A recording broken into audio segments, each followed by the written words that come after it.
Do you want to maximize your success with NCUA?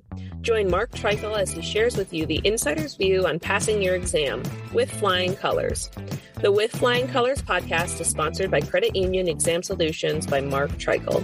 If you would like to work directly with the Credit Union Exam Solutions team and receive support to optimize your results with NCUA so you save time and money, visit us at marktreichel.com to find out more.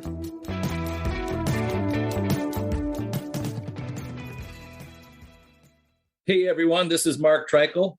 Thank you for joining me for this episode of With Flying Colors. I'm excited today that I am joined by Joe Goldberg, a member of my team and the team here at Credit Union Exam Solutions. Joe, welcome. Hi, Mark. Thanks for having me. You bet. My pleasure. So, Joe, for people who aren't familiar with what you did at NCUA and perhaps before NCUA as it relates to credit unions, why don't you share that with us? The real short version is I graduated from law school in 1980, practiced law in a lot of different ways, doing different things for a long time. Among those, I was in the Pennsylvania Attorney General's Office, Bureau of Consumer Protection for almost 7 years, where I kind of took a deep dive into consumer protection matters. I came out, among other things, I taught consumer law as an adjunct professor. And eventually, in early 2014, I joined NCUA in what was then the Office of Consumer Protection in the Division of Consumer Compliance Policy and Outreach. After a couple of years, I became the director of the division and stayed there doing consumer compliance work, including fair lending work, until I retired in December of 2021.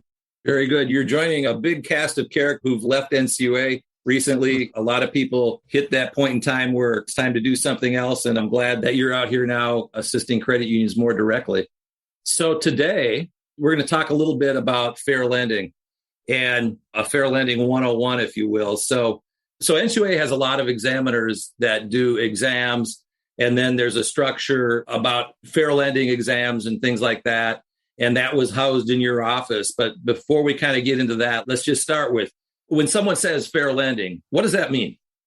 There's no formal definition of fair lending, but in essence, it's a system that requires decisions on applications for credit to be based solely on credit-related factors, not on factors that are unrelated to creditworthiness and are discriminatory. So fair lending is usually looked at by what is prohibited rather than what is required. There's an example on HUD's website, HUD's Department of Housing and Urban Development, which oversees the Fair Housing Act. Here's what it says on its website for consumers. What is fair lending? Fair lending prohibits lenders from considering your race, color, national origin, religion, sex, familial status, or disability when applying for residential mortgage loans. Fair lending guarantees the same lending opportunities to everyone. We'll see also that in addition to that fair lending is designed to enhance the availability of credit.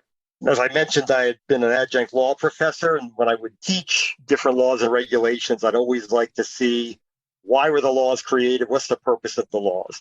And fair lending is one of those subjects where that's generally contained right in the laws themselves. There's language in them that says why Congress passed the law. For example, the Equal Credit Opportunity Act, which is probably the main fair lending law, says this right in the statute itself. The Congress finds that there is a need to ensure that the various financial institutions and other firms engaged in the extensions of credit exercise their responsibility to make credit available with fairness, impartiality, and without discrimination on the basis of sex or marital status. Now, as an aside, the original ECOA only covered those two prohibited bases, sex or marital status. But then Congress went on to say a little bit more. It says economic stabilization would be enhanced and competition among various financial institutions and other firms engaged in the extension of credit would be strengthened by an absence of discrimination on the basis of sex or marital status, as well as by informed use of credit, which Congress has heretofore sought to promote. In the Fair Housing Act, there is language that says this: it is the policy of the United States to provide within constitutional limitations for fair housing throughout the United States. And then in HMDA, the Home Mortgage Disclosure Act, this is a statement of findings. The Congress finds that some depository institutions have sometimes contributed to the decline of certain geographic areas by their failure, pursuant to their chartering responsibilities, to provide adequate home financing to qualified applicants on reasonable terms and conditions. That's kind of a direct reference to redlining, which I'll talk about a little bit later. And then it talks about the purpose of the chapter, which is HMDA, provide data and other information to those who are interested in making sure that housing financing is extended on a discriminatory basis. Just one quote I like, it's from President Lyndon Johnson when he proposed the Fair Housing Act. It was part of the Civil Rights Act of 1968, which was, I think, the second one. The first one was in 64. But he said this, I am proposing fair housing legislation again this year because it is decent and right. Injustice must be opposed, however difficult or unpopular the issue. So that's sort of the long answer to your question of what is fair lending. There's a lot of meat there. Let's unpack it a little bit. In a second, I'm going to ask you why this is important. But before I get to that quote is great. I love quotes. And the finding of Congress, when you highlighted that on redlining, as you're reading through and discussing all of these things, I'm thinking, okay, that is why NCUA has the office that you worked for. That is why NCUA goes out and does a certain number of fair lending examinations. I want to say somewhere between 25 and 30. We can get into a little bit of that and how those things work. But before we dive into what this means for credit unions specifically and how it works with NCUA, explain a little bit why these laws are so important. There's two reasons. One is what I just described, which is that the right thing to do is to prevent injustice, but it's also because for those of your listeners who are responsible for consumer compliance and involved in lending, consumer lending especially, you need to know what the law is because it can affect the viability of the credit union. So the laws and these regulations that I'm going to discuss that are fair lending related, they tie into some very important credit-related concepts. We're not talking just about mortgage lending here because the fair lending laws also apply to other types of credit, such as auto lending, credit cards, and personal loans. They're pretty wide-ranging. So some of the policy issues that considered when you talk about fair lending are, number one, the availability of credit, which ties into financial inclusion. Not just a credit union issue, that's kind of a social issue, as we've learned, especially in the last few years. It affects equality in credit terms. It tries to ensure that, as I mentioned earlier, as the law state, that credit is extended solely based on credit-related factors and no other aspects that aren't credit-related. And I talked about redlining, and you mentioned it, Mark. Just so you know, this sounds like it's ancient history, but unfortunately, there still are issues with redlining. And it's really important for credit unions to know about this, and I'll talk about that in a second. But redlining, just a little refresher, is a method of excluding properties in a specific geographic area from eligibility for mortgage loans. It can also be affected by who the borrower is. There are racial implications in redlining, so if borrowers were African American, they would be at a disadvantage. And it was used to actually perpetuate segregation and deny African Americans the ability to improve their financial standing and achieve wealth through home ownership the way that non-African Americans could. And unfortunately, this was actually a government policy. Federal Housing Administration, which no longer exists in the way it was originally, but had an underwriting manual. There was a quote from that underwriting manual that says that incompatible racial groups should not be permitted to live within the same communities. And this was an official U.S. policy. The Federal Housing Administration used color-coded maps, and in those maps, the red zones were considered to be hazardous, and generally communities which were predominantly African-American were in those red zones or were those red zones. There are instances where the manual required walls to be built between neighborhoods. And obviously, this is no longer official government policy, but there are remnants of this that affect predominantly people of color and the values of their properties. Generally, credit unions have a different analysis of their lending when determining whether they're involved in redlining. And there are some people who say that credit unions cannot redline because of the field of membership issue that forms the basis of their customer base, the members. But let me just throw this out at you because it's a real life example. A credit union that is chartered to allow as members people who live or work within a specified metropolitan area and the surrounding counties. And this particular credit union does not have any branches in the metropolitan area. It's a major metropolitan area. And the majority, or I should say, the largest number of majority minority neighborhoods are in that metropolitan area as opposed to the surrounding areas. So the question can be asked, if the credit union does not have a physical presence where the minority applicants are, or most of them, can it redline? I'm not going to answer the question because there's a lot of factors that go into it, but I'm just throwing it out there because it's not a simple yes or no. Pause there for 1 second. So when someone expands into a community, that in part would explain why NCUA requires them to establish a presence or define when they're going to establish a presence as part of their business plan. Because obviously, if you're expanding to include an area, you should provide service to that area. And you can get into the whole concept of most or a lot of banking happens on phones. Well, there are areas and there are people who need to have branches in order to conduct business. I guess even said another way, a lack of action to have a branch somewhere could be perceived as a violation. Is that an overstatement or is that actually something that you would agree with?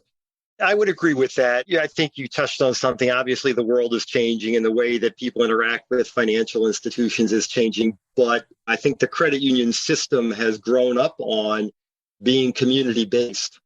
You noted without being physically present, that can have an effect on how your lending is dispersed. Yeah, and who you can serve.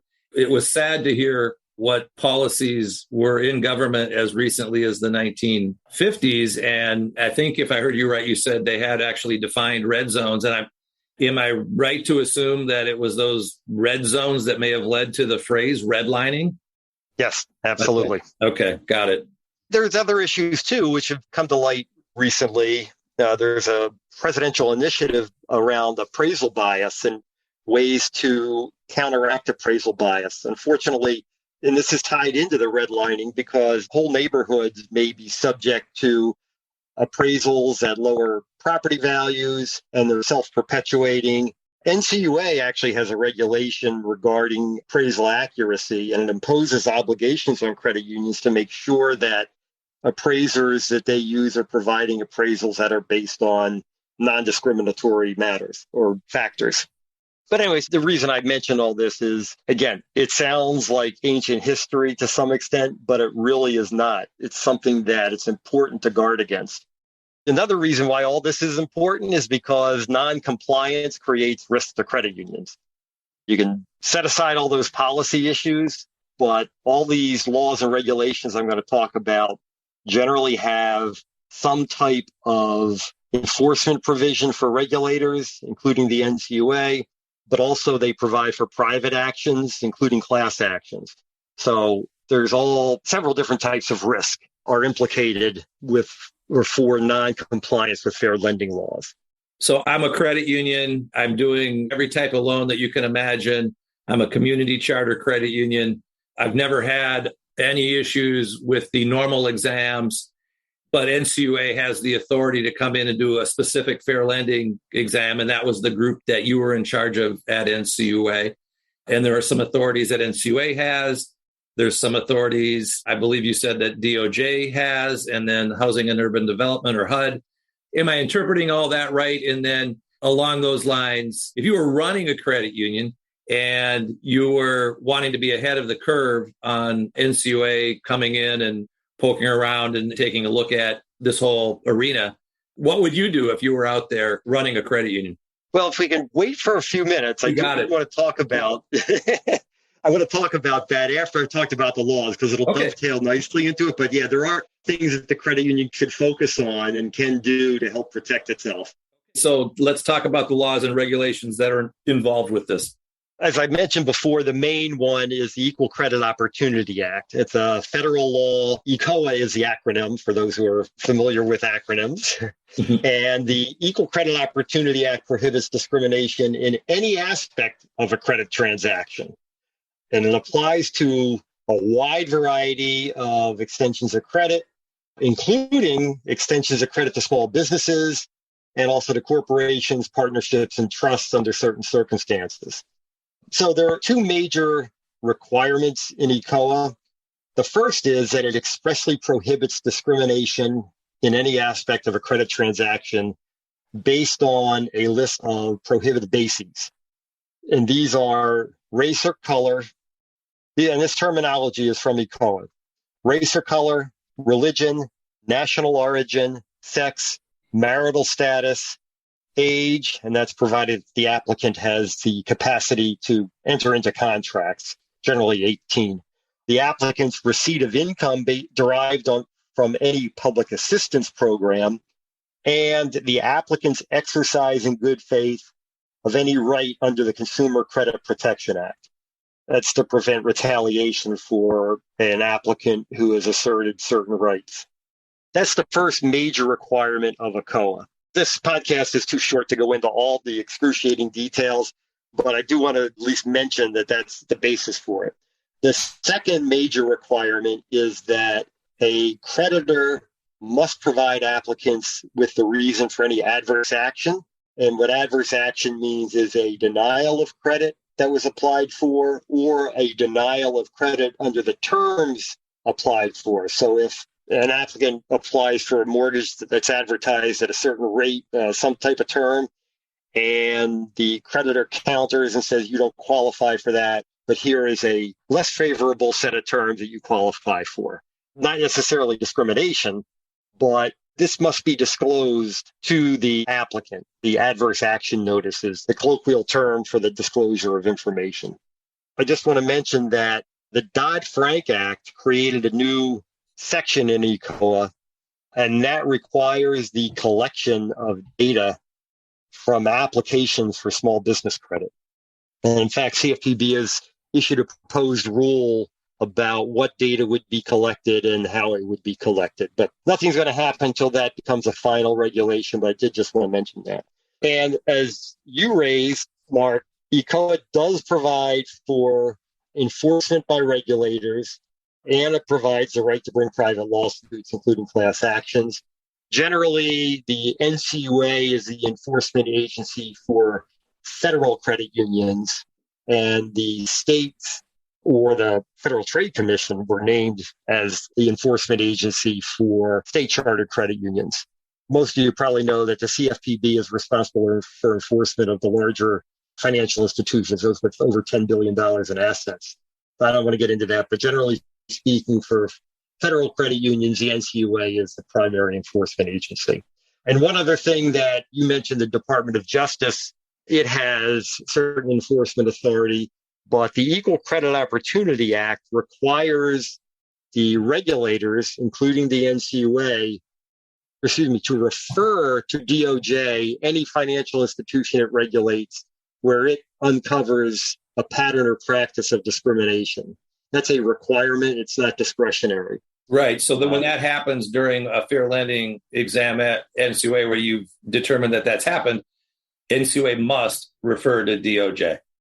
Correct. One other thing before we go on. So ECOA establishes, as you stated, it expressly prohibits discrimination based on race or color, religion, national origin, and the other items that you went through. When I think back to my examiner days, a phrase someone once said is, you can discriminate based on income. And that's where you get the debt ratios, and that's where you get the ability to repay and things like that. The list of the things that ECOA protects people from being discriminated against, it makes sense when you look at them. You want to treat people fairly in all of these areas. Do you have any comments relative to the statement, you can discriminate based on income? First of all, you have to determine whether or not it's discrimination, quote. I mean, this gets into a legal analysis. If it's not listed, then is it really discrimination? I agree with you. You obviously can use credit-related factors in making that credit determination, and income is one. It's used all the time. What I should mention is there are essentially two different types of discrimination. Disparate treatment, which is where you would provide all people with a certain within a certain prohibited basis, you treat them differently. And age is one that is probably most common. You're not supposed to discriminate based on age. When I was at NCUA, my people found a number of credit unions who had different age thresholds for certain types of credit or terms or how they were evaluated. And that is disparate treatment. Let's pause there. So let's use me as an example. I'm not quite this age, but let's say I was 65 and I'm still working and I want to get a 30-year mortgage. You might have policies that were written theoretically that might have given better opportunities to someone a little younger, with the theory that a 30-year loan for a 65-year-old like me isn't necessarily a risk, but they're also presupposing that I'm not going to work till 75, 85. Am I in the right arena of what you're thinking there? It gets a little dicey when you start talking about that. There are some exceptions, if you will, when you're dealing with the adequacy of collateral and those types of things. But generally speaking, that would be discrimination. Got it. Depending on how things are worded. I should also mention that ECOA does permit creditor to treat older people differently if there is a benefit to them in the way they're treated. But that's a different issue. So a credit union could have no ill will, could have no intent, but just by having worded things in a certain way could be creating a situation where there's discrimination, even though all their intent is good. They just chose to write the policy in a way that if you step back and looked at it, could be discrimination. You're exactly right. Intent is not an element of violating ECOA. To complete the thought, the second type of discrimination is what's called disparate impact, where on its face, a rule treats everybody the same, but the result is that some group in one of these prohibited bases ends up on the short end of the lending. They get overwhelming majority, get credit under different terms. And then the question is whether there was any kind of business justification for what was happening. It's to eliminate discrimination that is not overt, but occurs because the terms or the conditions for the extension of credit are done in such a way that they improperly affect the people in that group. Let me give you an analogy from the concepts of disparate treatment and disparate impact, stepping aside from fair lending. And I'll give you an analogy where I'm going to try and build in what you referred to as the business purpose from some things that I learned in my previous life at NCUA. So the research I did relative to disparate treatment and disparate impact gave an example of being a fireman. And if a fire department could establish that fireman, or firewoman, I'm using the fireman as covering everybody, needed to have the ability to carry 30 pounds of equipment, 60 pounds, pick a number, a reasonable number, that they had to carry that up X number of flights of stairs because odds are that's what that person is going to have to do at some juncture. That would establish the business purpose for having that requirement. And on average, a male fireman theoretically is going to have a better and easier ability to carry that weight, perhaps. But that if it is set up in a sound fashion, that is a business purpose where you might have disparate impact, where people succeeding that test to get into the door to be a fire person, that could create disparate impact, but it would not necessarily mean that it was disparate treatment. Is that a corollary to what we're talking about here in fair lending? Yeah, I think it's analogous. There's some deeper analysis that would probably have to be done in a fair lending context. But that's essentially a good way to explain it. The threshold and the burden of proof might be higher in fair lending. Probably, yeah. Very good. Back to where you were headed. Okay. I should have mentioned that ECOA was implemented by Regulation B, that's in boy. So you're looking for the regulation that contains more details. It's Regulation B. Now, the second law is the Fair Housing Act, which I mentioned a little bit before in conjunction with Lyndon Johnson. And that prohibits discrimination in all aspects of residential real estate related transactions. And that includes loans for buying, building, repairing, or improving a dwelling, purchasing real estate loans, selling, brokering, or appraising residential real estate, on selling or renting a dwelling. And the Fair Housing Act also has a list of prohibited bases, but it's different than ECOA. It's shorter. It's only race or color, national origin, religion, sex, familial status, and handicap. But you should keep in mind that ECOA also applies to mortgage-related transactions. So even though a transaction might not fall under the Fair Housing Act, it could still fall under ECOA. So just something to keep in mind. And the regulations for the Fair Housing Act are promulgated by HUD, and it's enforced by HUD and the Department of Justice, and it also allows for private actions. And then the third major law that relates to fair lending is, as I mentioned before, HMDA, the Home Mortgage Disclosure Act. And that requires financial institutions, and that includes credit unions, to compile and disclose data about home purchase loans, home improvement loans, and refinancings they originate or purchase, or for which they receive applications. So it doesn't have to be a consummated transaction. It's relating to applications. And the purpose of HMDA is to provide the public with data that can be used to help determine whether credit unions are serving the housing needs of their communities. We're all creditors, not just credit unions. And also it's to assist public officials in distributing public sector investments so as to attract private investment to areas where it is needed, and also to assist in identifying possible discriminatory lending patterns and enforcing compliance with anti-discrimination statutes. It depends on certain thresholds being met in terms of lending activity. Again, there's way too much detail in HMDA to cover it here. Probably be a good subject for another session. And finally, HMDA is implemented by Regulation C, as in CAT. Originally, it was a Federal Reserve Board regulation. It's now a CFPB regulation. And let me just mention a couple of other laws and regulations that are important. I did mention the NCUA non-discrimination regulation earlier. I mentioned the appraisal regulation. The non-discrimination regulation prohibits discrimination in real estate lending and in real estate appraisals and advertising by federal credit unions. I also want to mention two other laws which are sort of lumped together with fair lending laws, even though technically they are not. One is the Service Members Civil Relief Act, or SCRA, and the other is the Military Lending Act. The Service Members Civil Relief Act applies to certain transactions generally entered into before the onset of active duty. The Military Lending Act applies to certain transactions that are entered into by active duty service members or their dependents.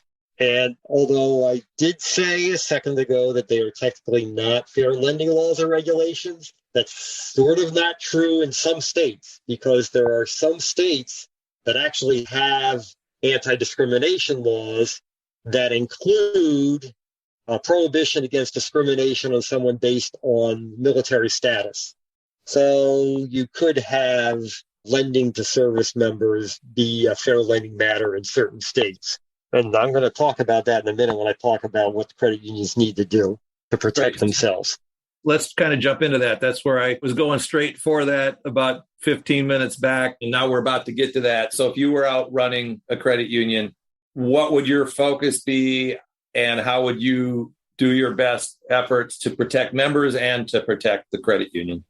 Sure. All right. Well, the very first thing is whoever's going to be in charge of consumer compliance or fair lending must know the law.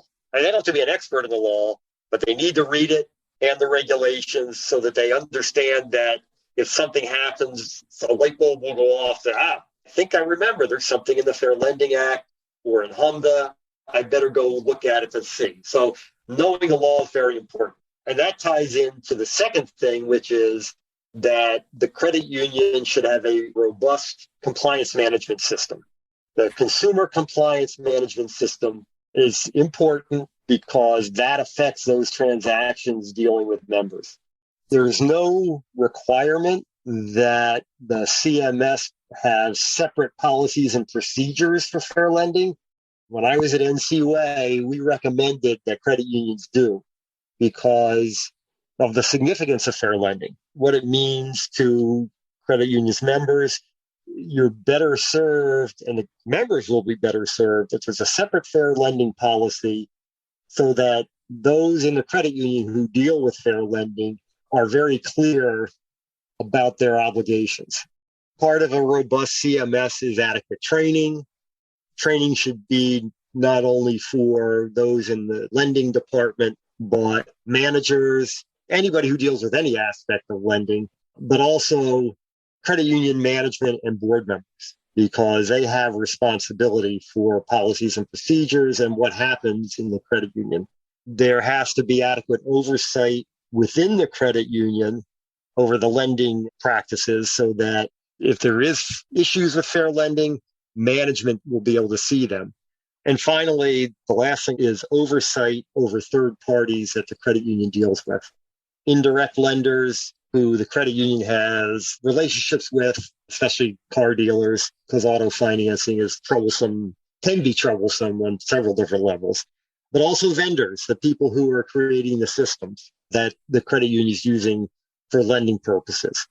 You need to have an understanding of generally how they work. You don't have to know how the programming works or the code. You do have to have some understanding about that. A lot of great ideas. As you walk through those, I can highlight that you and I might need to do some separate podcasts on several or all of those specific categories, from knowing the law to CMS to training. That's something I'm looking forward to maybe doing a deeper dive on sometime in the future. That would be helpful. I think you're right. Good. All right. I've got just two other points. One, I do want to talk about NCUA's fair lending program that you mentioned before earlier, Mark. Yeah, the Office of Consumer Financial Protection, and actually the division that I was head of, the Division of Consumer Compliance Policy and Outreach, runs the fair lending program in the NCUA. There are dedicated examiners to conduct the full fair lending exams. There had been 30 a year. The board approved the hiring of a couple of additional fair lending personnel for this year, so that number is probably going to increase. And in addition to those full-blown fair lending examinations, there are also what are known as supervision contacts. Prior to COVID, those were considered to be off-site as opposed to the on-site examinations, but they are a little bit more targeted, they're not as lengthy, and they are often based on analyses of the HMDA data that we talked about a little bit earlier. In addition to those dedicated fair lending exams and supervision contacts, pretty much every year, field examiners who are doing the general exams of credit unions are also looking at several consumer compliance areas. And generally each year, there are some fair lending aspects to those targeted review areas. For 2022, in the NCUA Supervisory Priorities Letter, it says that examiners will identify fair lending policies and practices that indicate discrimination risk or loan portfolio and underwriting discrimination risk. In addition, examiners will assess whether a credit union has policies and procedures to evaluate the consistency, fairness, and accuracy of the appraisals it obtains. So that's sort of general description of the targeted fair lending reviews and all exams this year. That's a great summary. Let me kind of paraphrase, correct me if I misstate anything. So the standard exam that credit unions are used to seeing, generally speaking, the priority letter that you referred to are the topics that those examiners may have some discussions with the credit union during the contact. And then within the office that you worked at, there's the fair lending exams and the supervision contacts. And it sounded like the supervision contacts, if I heard right, could come from looking at HMDA data. So at NCUA, there's some analysis of the HMDA data that may trigger a supervision contact, which is more of maybe a rifle approach of a contact. And then there's the full fair lending exams. And am I right or wrong to assume that those fair lending exams, that might be where it's a random sample, where NCUA comes up with who won the lottery and who's going to get a fair lending exam? That would be more of a random sample that wouldn't necessarily been driven by any data. It depends. Each year, the agency would look at anything that field examiners may have found when they were in during the previous year. Occasionally, we'll get information from whistleblowers. There was information that was obtained from other either states or other federal agencies. It wasn't totally random. In addition to, and there could have been information that was obtained during the supervision contact in a prior year. So some of those fair lending examinations are based on information obtained that indicated there could be a fair lending problem. In addition, there was a desire to look at some of the larger credit unions and possibly some of the smaller ones. So it was not quite random for those who weren't there because there was some information obtained, but to some extent, yes. Okay, got it. So, Joe, if someone was wondering what the best resources out there on the World Wide Web for wanting to study this area, enhance their operations in this area, where would you refer them to? The first thing I would look at, if you're a federally insured credit union, would probably be the NCUA Fair Lending Guide, which is on the NCUA's website. And there is also what's called the NCUA Federal Consumer Financial Protection Guide. That guide contains pretty much all of the interagency approved examination procedures.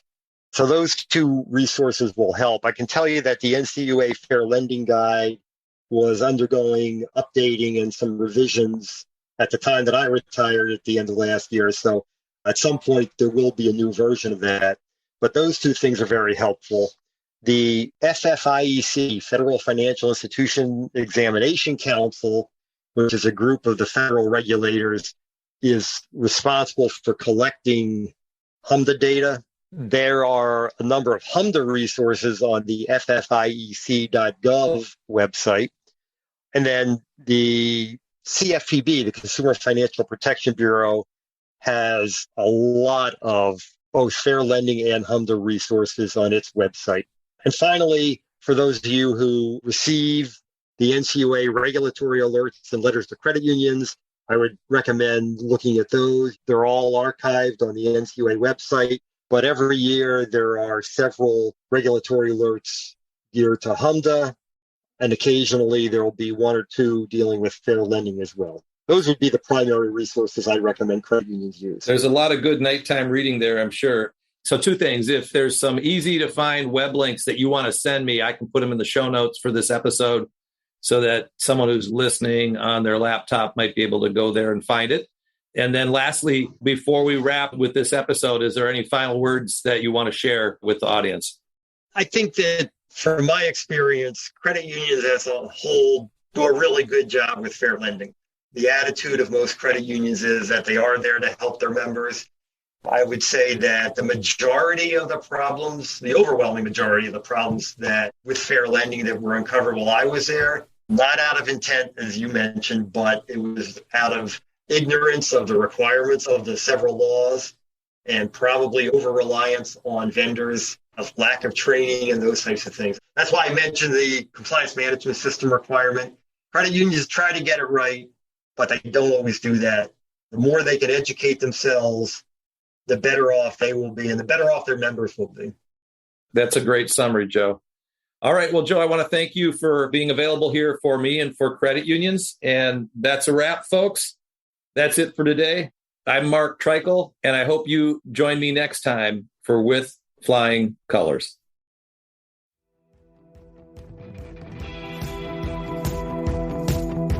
Thank you for joining us on this episode of With Flying Colors. Subscribe on your favorite podcast app to hear future episodes where subject matter experts of all varieties will provide tips on how to achieve success with NCUA. If you would like to learn more about how we assist credit unions, check out our services at marktreichel.com.